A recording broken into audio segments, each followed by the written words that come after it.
Tunghayan natin ang buhay ni Justin na ang pangarap ay maging isang guro. Guro na nagtataglay ng mabuting puso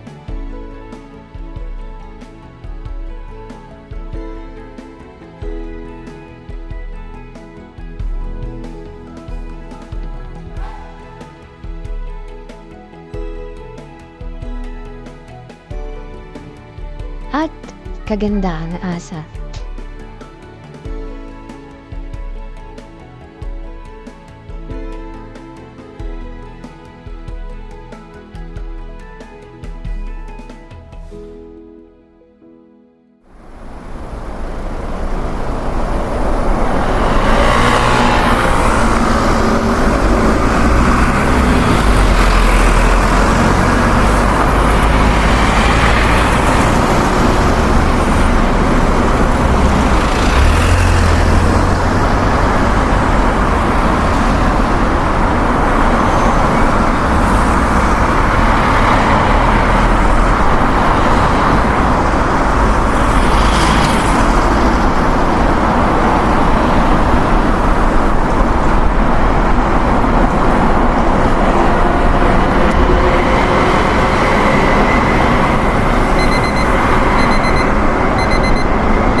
Okay, ang gagawin natin ko, karamihan sa inyo is yung sa Bilang isang guro, pumapasok si Justin na handa sa kanyang ituturo. cultural relativism. Even in the Philippines, although generally we speak of the Filipino culture, brought about a greater degree of uniformity throughout the country, but yet there are still some cultural difference that certainly affect the meaning of the behavior. So, even if Maging guro. guro na matapang, Guro na may takot Sa pamamagitan ng pagbibigay ng iba't ibang uri ng aktibidad gagawin ang lahat. sa mga estudyante, Alam namin naahasa niya ang talento at galing ng mga ito. meron pa rin instances na na-adapt natin yung mga bawat gabi na nagpupuyat para makapag-aral ng mabuti.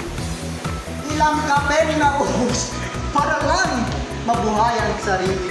Para sa aspirasyon scenario. At para sa aspirasyon na aming ninanais. Wow. Na-adapt natin yung mga different culture ng ibang tao, ibang individuals. Kasi we are diverse. Kita niyo ba yung hawak ko? Ano ito? Bola! Sa kanya na sa bola, siya yung tatayo at siya yung mag-iisip ng hero. I made the money, I made the money, mama, oh, the doctor, and the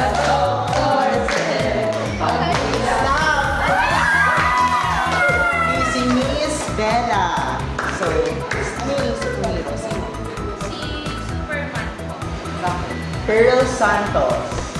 Isa sa pinaniniwalaan ni Justin na mahalagang personalidad Lee na dapat Mendoza. mayroon ng isang guro ay ang magkaroon ng tiwala na ang kanilang mga estudyante ay may angking galing at magtatagumpay sa kung anuman ang kanilang mithiin.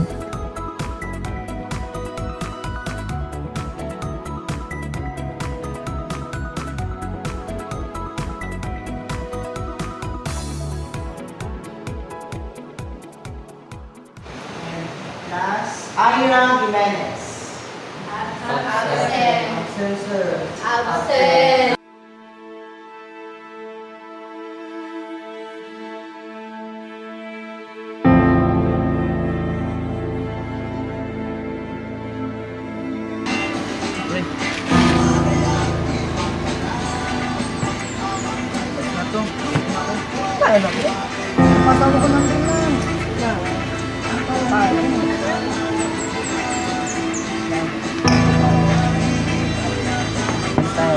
Ilang pango ka?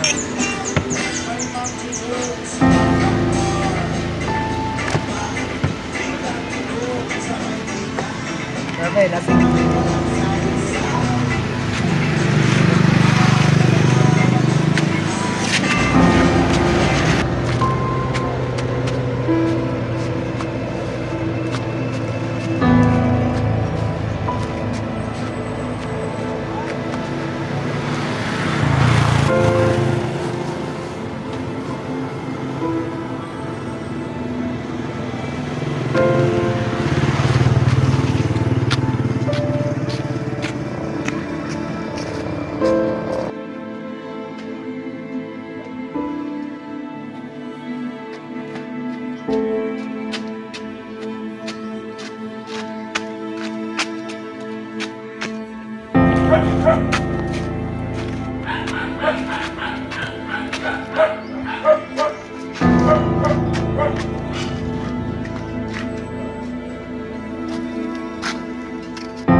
Umaga ka naman umuwi. Tapos lasing ka pa. Wala ka talagang silbi! Sabi mo! Wala kang silbi!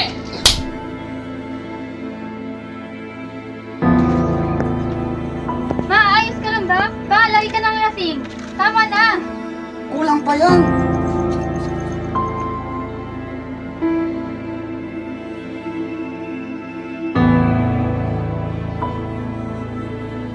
Ano ba? Wala kang silang asawa. Ikaw nga lang silbi! Mais ka! Ano ba? Ano ba? Ka na lang umiinom! Ano ba nakukuha mo Tapos dyan? anong pake mo?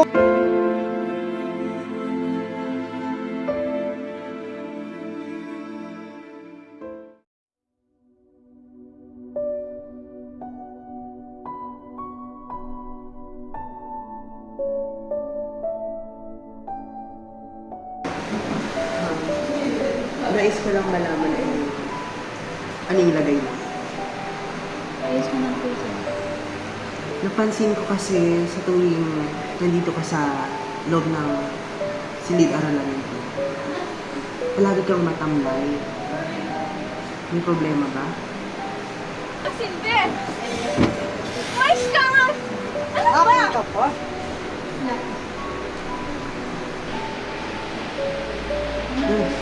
Gawa ba ito ng mga magulang mo?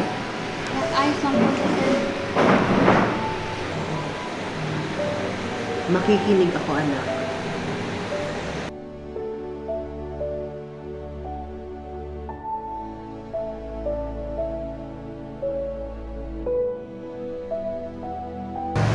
Kinalulungkot ko na ganyan yung sitwasyon niya sa iyong buhay. Kayong pa man, nais kong ipaalala sa iyo na habang nabubuhay tayo, may pag-asa tayong lumaban at bumangon. Gagawin ko po lahat ng makakaya ko para makapasa at makapagtapos.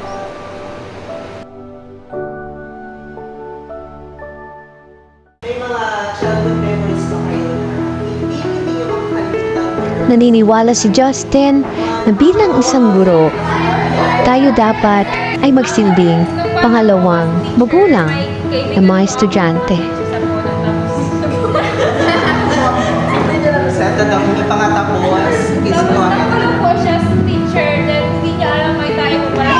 Nais iparamdam ni Justin na hindi lamang siya isang ganap na guro, ngunit isa rin sa taong pwedeng takbuhan o pagsabihan ng kahit anumang problema na meron sila. Ha?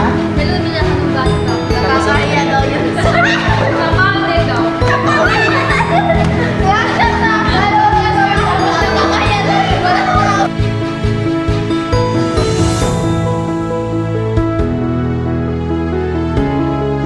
Mahalaga para kay Justin na makita ang mga ngiti sa kanilang mukha.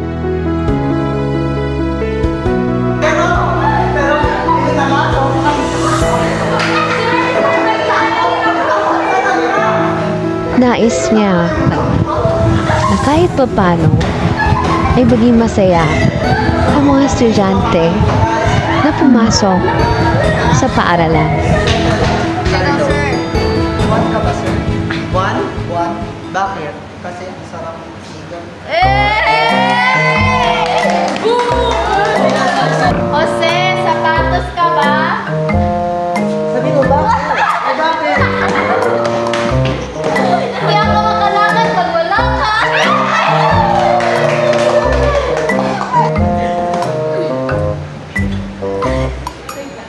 James, ice cream ka ba? Si Alex, sarap mo nila. Big applies na may para. Walang gato. Sino next? Si Jose, sir. Jose. Ikaw. Nagkikabes ako, sir, para kay Nardo. Okay. Roses are red, violets are blue. Nag-toothbrush ka na ba? Bakit? Ang baho kasi nang hinila mo.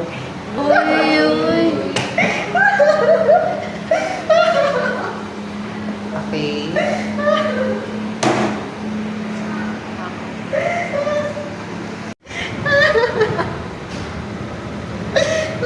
Ang baho nang hininga mo.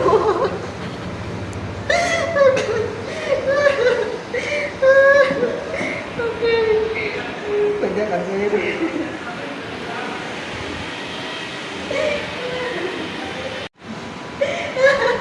Bagaman mahalaga para kay Justin na mapasaya ang kanyang mga estudyante, klase mo si Nardo. Pero hindi rin niya nais hayaan hindi kasi lahat na maging dahilan nito upang makasakit at mag-away-away ang mga estudyante niya. nakaka-open pa rin sa pagkataon. Nardo, okay ka lang ba? Ikaw ba nasaktan sa joke na? Sorry, sir. Sorry, Nardo.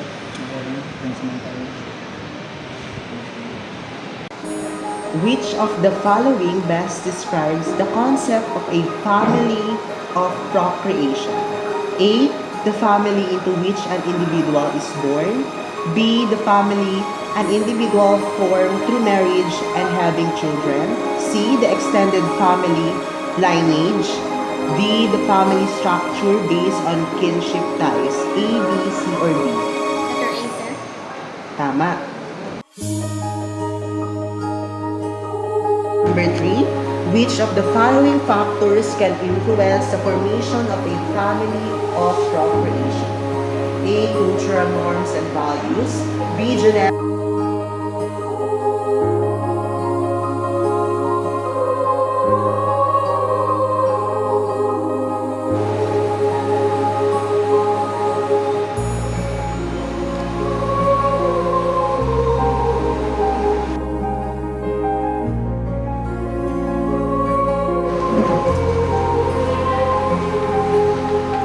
Thank you, sir. Ingat ka.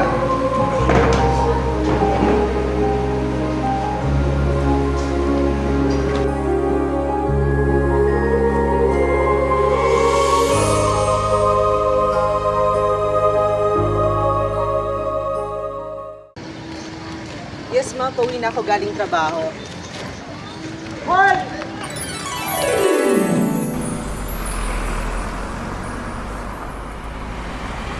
Justin, anak, kumising ka na. Malilate ka na sa school niyan.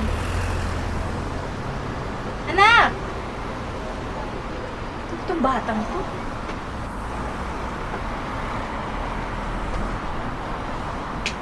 Anak, inisip mo na. Anong oras na? Balik ka na sa school niyan. Balik ka na. Mag-almusal ka na.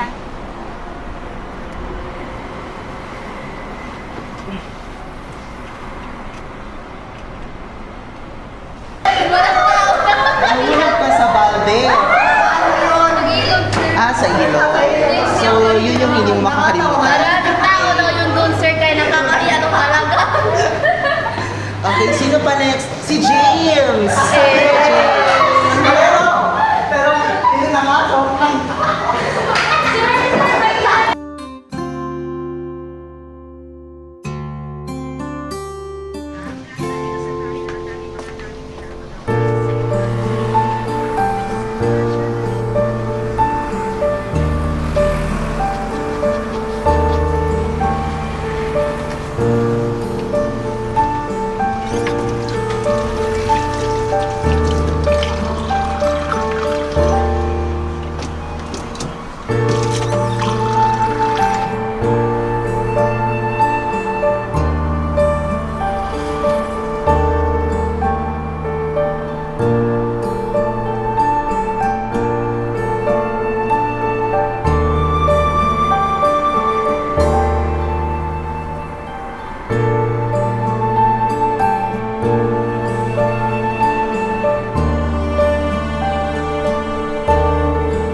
Okay, class?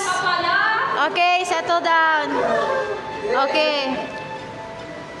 Question. Who typically constitutes a person's family of orientation? A. Spouses and children. B. Siblings and parents. C. Grandparents and cousins. D. In-laws and nieces or nephews. Okay, Lee. Wrong. Wrong. Okay, Justin. letter C. Grandparents and cousins. Okay, correct. Okay, next question. Which of the following factors can influence the formation of a family of procreation? A. Cultural norms and values. B. Genetic predispositions. C. Geographic location. D. All of the above. James. Wrong. Jose, why are you sleeping in my class? Stand up. What is the answer? C. Wrong. Grandparents. Yes. I think, ma'am, letter B. All of the above. Correct. Thank you, ma'am.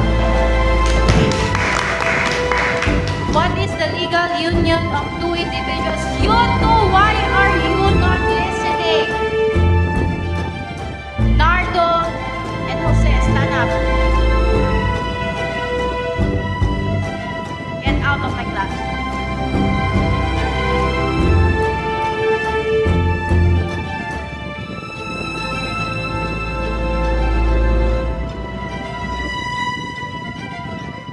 Again, what is the legal union of two individuals called? A. Partnership.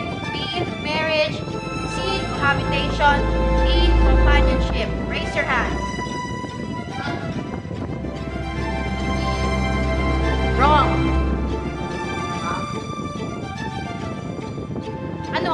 Palagi na lang si Justin? Wala na ako ibang estudyante? Wrong. Okay, Justin. Proceed. Marriage of Correct.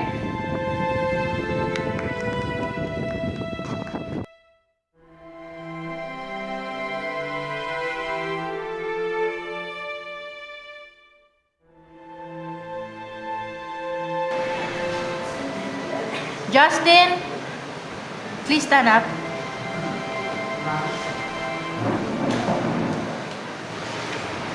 What do you want to be when you grow up? I want to become a teacher.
Go. Wala kang silbi! Ang silbi!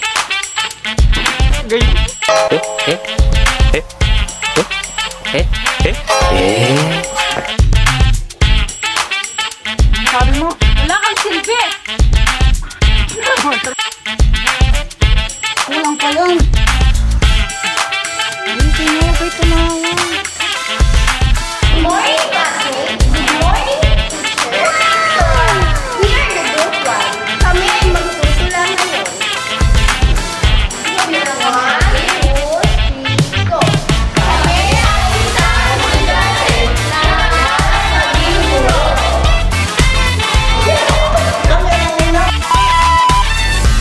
Ginagawa mo!